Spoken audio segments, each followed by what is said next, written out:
High guess welcome back to my channel. Marvel movies ఒక ఎత్తు అయితే ఆ మూవీస్లో ఉన్న కొన్ని పూనకాలు తెప్పించే సీన్స్ ఇంకో ఎత్తు.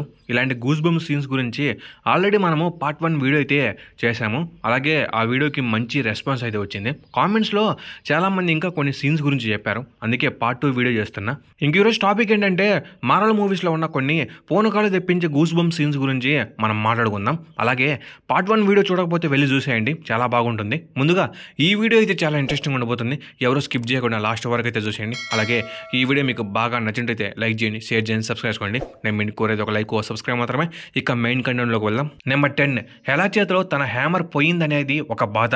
తన సొంత అక్క తన కన్ను పీకేసిందనేది ఇంకో బాధ. తనకు ఎంతో ఇష్టమైన తన హోమ్ యాస్గార్డ్ సదర్ చేతిలో నాశనమైంది అనేది ఇంకో బాధ. తన సొంత తమ్ముడు కాకపోయినా కానీ లోకి అంటే థోర్కి చాలా ఇష్టం. అలాంటి తమ్ముడు థానస్ చేతిలో చనిపోవడం అనేది మరో బాధ. ఇలా అన్ని కోల్పోయిన థోర్ ఒక్కసారిగా కృంగిపోయాడు. హ్యామర్ పోతే ఏమి, ఇంకో స్ట్రోమ్ బ్రేకర్ని రెడీ చేసుకున్నాడు. కన్ను పోతే ఏమి, ఇంకో కన్నుని పెట్టుకున్నాడు. తన హోమ్ డెస్ట్రాయ్ అయిపోతే ఏమి, ఇంకో హోమ్ని ఎర్త్ మీద అయితే నిర్మించుకున్నాడు. కానీ తన తమ్ముడు చావుకి కారణమైన థానస్ మీద ఎక్కడ లేని పగను పెంచుకున్నాడు థోర్. ఎలాగైనా థానస్ని నరికి చంపాలనేదే థోర్ లక్ష్యం. అందుకే స్ట్రోమ్ బ్రేకర్ని రెడీ చేసుకుని వకాండాలో జరుగుతున్న యుద్ధంలో థానస్ ఆర్మీ మీద విరుచుకుపడ్డాడు. తన స్ట్రోమ్ బ్రేకర్తో బీభత్సాన్ని సృష్టించాడు. ఇప్పుడు థోర్ ఎప్పుడు లేనంత కోపంలో ఉన్నాడు. ఇతన్ని ఎవరు కూడా ఆపలేరు. ఈ పగంతా కూడా థానస్ మీద. ఇంకా అప్పుడే థానస్ కూడా అన్ని స్టోన్స్ని సొంతం చేసుకుని స్నాప్ వేయడానికి సిద్ధంగా ఉన్నాడు. అప్పుడే థోర్ తన స్ట్రోమ్ బ్రేకర్తో మెరుపు తీగలా దాడి చేశాడు. అప్పుడు థానస్ తన ఇన్ఫినిటీ స్టోన్స్ మొత్తం పవర్ని స్ట్రోమ్ బ్రేకర్ మీద యూజ్ చేశాడు. కానీ ప్రయోజనం లేకుండా పోయింది. స్ట్రోమ్ బ్రేకర్ అన్ని స్టోన్స్ యొక్క పవర్ని ఎదుర్కొంటూ వెళ్ళి థానస్ గుండెల్లో దిగిపోద్ది. థోర్ తన స్ట్రోమ్ బ్రేకర్ని థానస్ యొక్క గుండెల్లో దించుతాడు. ఇక్కడ స్ట్రోమ్ బ్రేకర్ ఆ ఇన్ఫినిటీ స్టోన్స్ యొక్క బీమ్స్ని కట్ చేసుకుంటూ వస్తుంది కదా. ఈ సీన్కి ప్రతి ఒక్కరికి గూస్ బంప్స్ అయితే వచ్చి ఉంటాయి.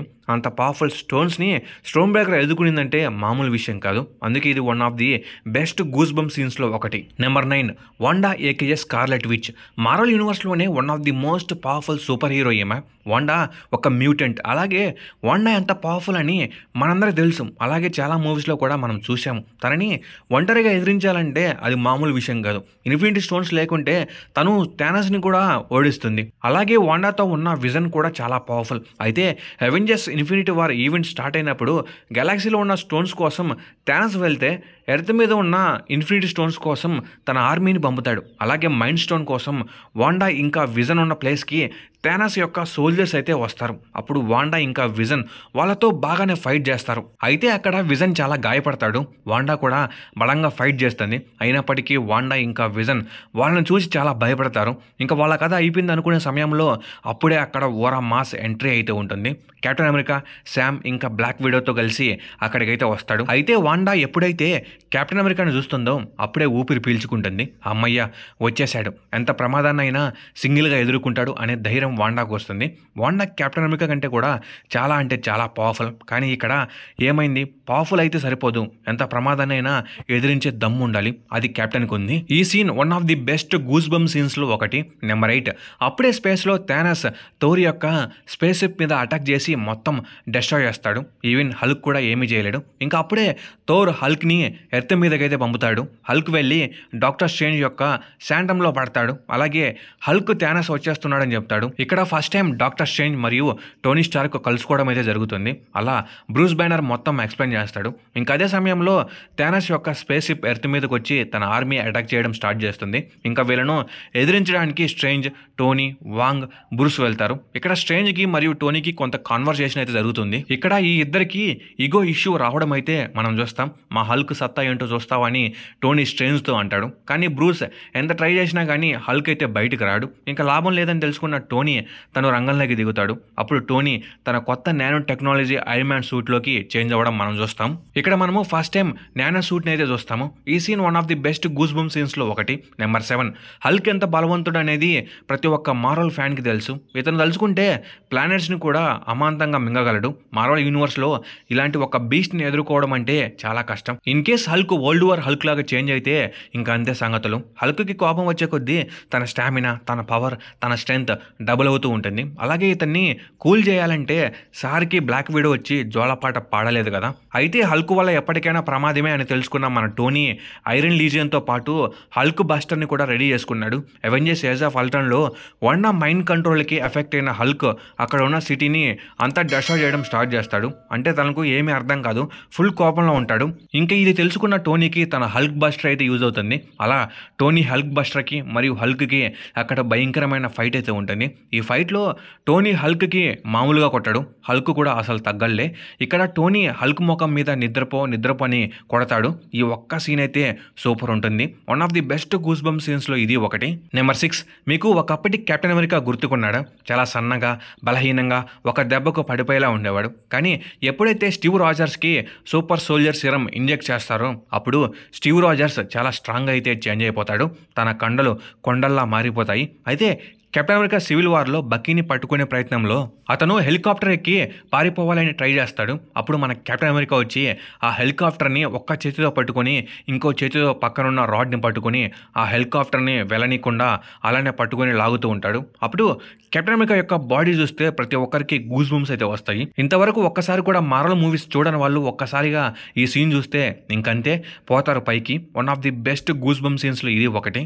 నెంబర్ 5, ఇప్పటి వరకు మనము మార్వెల్ యూనివర్స్లో అతి బలవంతమైన సూపర్ హీరోలను చూసాము, అలాగే అతి బలహీనమైన సూపర్ హీరోలను కూడా చూసాము, అంటే విలన్స్ని కూడా అనుకోండి. అయితే ఒక బలవంతుడు మరియు ఒక బలహీనుడు తలపడితే అందులో అంత మజా ఉండదు, ఎందుకంటే ఓడిపోయేది బలహీనుడే కాబట్టి. బలవంతుడు వచ్చి బలహీనుడితో పోరాడిన, బలహీనుడు వచ్చి బలవంతుడితో పోరాడిన బొక్క బలహీనుడికే. అదే కానీ ఇద్దరు బలవంతులు తలపడితే అది పోటీ అనేలా ఉంటుంది. ఈ పోటీని మనము ఆల్రెడీ మార్వెల్ యూనివర్స్లో చూసాము. అదే Thor versus Hulk fight. Avengers age of అల్ట్రాన్లో హల్క్ స్పేస్ షిప్లో స్కార్ ప్లానెట్కి అయితే వెళ్తాడు. ఇంకా ఆ తర్వాత హల్క్ గ్రాండ్ మాస్టర్ దగ్గర ఒక గ్లాడియేటర్గా అయితే ఉంటాడు. అలాగే హెలా దాడి వల్ల లోకి ఇంకా థోర్ కూడా ఆ ప్లానెట్ మీదకైతే వస్తారు. ఇంకా అక్కడ ఉంటుంది ఈ ఇద్దరి మధ్య గ్లాడియేటర్ ఫైట్. మార్వెల్ ఫ్యాన్స్ అందరూ కూడా ఈ ఫైట్ సీన్ కోసం ఎంతో వెయిట్ చేసి ఉంటారు. అందరి కోరిక ఈ ఒక్క సీన్తో తీరుంటుంది. హల్క్ థోర్ మామూలుగా ఫైట్ చేయరు. వీళ్ళ దెబ్బకు స్టేడియం మొత్తం నాశనం అవుతుంది. ఒకరిని మించి ఒకరు తలపడతారు. ఈ ఫైట్కి ప్రతి ఒక్కరికి కూడా గూస్ బంప్స్ అయితే వచ్చి ఉంటాయి. నెంబర్ 4, మార్వెల్ మూవీస్లో మనము చాలా ఫైట్ సీన్స్ని అయితే చూసాము, కానీ ఇలాంటి ఒక ఫైట్ సీన్ అయితే నేను ఇంతవరకు అయితే చూడలేదనుకుంటాం. అంటే కొంచెం కామెడీగా, కొంచెం సీరియస్గా, కొంచెం సిల్లీగా ఇలా. డెడ్పుల్ గురించి మనందరికీ తెలుసు. అలాగే తన slang, fighting skills, body language ఇవన్నీ కూడా మనకైతే నచ్చేస్తాయి. మార్వెల్ ఫ్యాన్స్ అందరూ కూడా ఇతని ఫైట్స్ని చాలా మూవీస్లో చూసాము, కానీ డెడ్పుల్ అండ్ వోల్వరిన్లో మనం చూసిన ఓపెనింగ్ ఫైట్ సీన్ అయితే నాకు చాలా ఇష్టం. One of the best goose bump సీన్స్లో ఇది ఒకటి. ఈ ఫైట్ సీన్ అయితే వేరే లెవెల్లో ఉంటుంది. దాని బ్యాక్గ్రౌండ్ మ్యూజిక్ అయితే ఇంకా వేరే లెవెల్ ఉంటుంది. అంతేకాకుండా ఈ ఫైట్ సీన్లో డెడ్పుల్ డ్యాన్స్ వేస్తాడు కదా, అదైతే సూపర్ అసలు. అందుకే ఈ ఫైట్ సీన్ చాలా బాగుంటుంది. నెంబర్ 3, లోకి అంటే ఒక ఎమోషన్, లోకి అంటే ఒక క్రియేషన్, లోకి అంటే ఒక డెఫినేషన్. లోకి ఉన్న చాలా మూవీస్ అయితే మనం చూసాం కదా, కానీ నాకు లోకి యొక్క ఒక్క మూమెంట్ కూడా నచ్చలేదు. కానీ ఎట్టకేలకు ఒక మంచి సీన్ అయితే నచ్చింది. లోకి సీజన్ 2లో డిస్ట్రాయ్ అయిపోతున్న మల్టీవర్స్ని ఫిక్స్ చేయడానికి అయితే చాలామంది ట్రై చేస్తారు, కానీ ఎవరి వల్ల కాదు. చివరికి లోకి తనను తాను త్యాగం చేసుకోవాలి అని డిసైడ్ అవుతాడు. అప్పుడు లోకి వెళ్ళి డిస్ట్రాయ్ అయిపోతున్న మల్టీవర్స్ని సేవ్ చేసి తానే కింగ్ ఆఫ్ మల్టీవర్స్ అవుతాడు. ఈ సీన్కి ప్రతి ఒక్కరికి గూస్ బంప్స్ అయితే వచ్చి ఉంటాయి. ఈ scene one of the best మూమెంట్లో ఒకటి అని చెప్పుకోవచ్చు. నెంబర్ 2, మార్వెల్లో చాలా క్యారెక్టర్స్ అయితే ఉన్నాయి, కానీ కొన్ని క్యారెక్టర్స్కి ఒక సపరేట్ ఫ్యాన్ బేస్ ఉంటుంది. వాటిని మనము లెజెండరీ క్యారెక్టర్స్ అంటాము. అలాంటి ఒక క్యారెక్టరే వోల్వరిన్. ఇతన్ని మనము ఎక్స్‌మెన్ మూవీస్లో చాలాసార్లు అయితే చూసాము. వోల్వరిన్ స్క్రీన్ మీద చూస్తే ఐరన్ మ్యాన్ని చూసినంత ఫీల్ వస్తుంది. వోల్వరిన్ యొక్క బెస్ట్ మూమెంట్స్ అయితే చాలా ఉన్నాయి. అయితే ఇవన్నీ కూడా ఓల్డ్. రీసెంట్గా వచ్చిన డెడ్పుల్ అండ్ వోల్వరిన్ మూవీలో కెసెండ్రా నోవా యొక్క టైం రేపర్ని వోల్వరిన్ ఇంకా డెడ్పుల్ డిఫీట్ చేస్తారు. అప్పుడు ఆ ఎనర్జీ వల్ల వోల్వరిన్ యొక్క సూట్ అనేది మొత్తం చిరిగిపోయి తన 6 ప్యాక్ని అయితే మనం చూడవచ్చు. ఈ సీన్ స్లో మోషన్లో ఉంటుంది. ఈ సీన్కి ప్రతి ఒక్క మార్వెల్ ఫ్యాన్కి గూస్ బంప్స్ అయితే వచ్చింటాయి. అలాగే ఈ scene one of the best మూమెంట్స్లో ఒకటి. నెంబర్ 1, అవెంజర్స్ టీమ్కి ఈ ఇద్దరు ముఖ్యం. ఈ ఇద్దరు లేకుంటే అసలు టీమే ఉండదు, ఉన్నా వేస్టే. ఎలాగంటే ఇప్పుడు వస్తున్న మార్వెల్ మూవీస్ లాగా ఒకరు గుండెకాయ అయితే మరొకరు తలకాయ. బాడీలో ఈ 2 లేకుంటే ప్రాణం ఉండదు. అలాగే ఈ ఇద్దరు లేకుంటే మార్వలే ఉండదు. వీళ్ళే ఐరన్ మ్యాన్ ఇంకా కెప్టెన్ అమెరికా. మార్వెల్ మూవీస్లో మనము వీళ్ళ ఫ్రెండ్షిప్ని అయితే చూసాము. అలాగే ఈ ఇద్దరు తలపడడం కూడా చూసాము. అయితే కెప్టెన్ అమెరికా సివిల్ వార్లో సొకోవియా అకార్డ్స్ కారణం వల్ల ఈ ఇద్దరు ఆపోజిట్ అయ్యి ఫైట్ చేసుకుంటారు. లాస్ట్కి అందరూ పడిపోయినా కానీ ఈ ఇద్దరు మాత్రం ఫైట్ చేస్తూనే ఉంటారు, ఎవరో ఒకరు ఓటమిని ఒప్పుకునేంత వరకు. నేను చూసిన one of the best fight scene ఇది. కెప్టెన్ అమెరికాని ఐరన్ మ్యాన్ కొట్టినప్పుడు ఐరన్ మ్యాన్ ఫ్యాన్కి గూస్ బంప్స్ వచ్చి ఉంటాయి. ఐరన్ మ్యాన్ని కెప్టెన్ అమెరికా కొట్టినప్పుడు కెప్టెన్ అమెరికా ఫ్యాన్స్కి గూస్ బంప్స్ అయితే వచ్చి ఉంటాయి. అయితే ఈ చిన్న సీన్ అయితే ఇంకో వేరే లెవెల్ అనుకోండి. ఇది one of the best goose bumps ever అని నేను చెప్తాను. ఇంక ఇవి guys top 10 goose bump scenes in Marvel. ఇది పార్ట్ 2. పార్ట్ 1 చూడకపోతే వెళ్ళి చూసేయండి. అలాగే మీకు పార్ట్ 3 కావాలంటే మీకు నచ్చిన సీన్ ఏంటో కామెంట్ చేయండి. అలాగే ఈ వీడియో మీద మీ థాట్స్ ఏంటో కూడా కామెంట్లో చెప్పండి. అలాగే ఈ వీడియో మీకు బాగా నచ్చినట్లయితే లైక్ చేయండి, షేర్ చేయండి, సబ్స్క్రైబ్ చేయండి. నేను మీకు కోరేది ఒక లైక్ సబ్స్క్రైబ్ మాత్రమే. Okay, bye guys.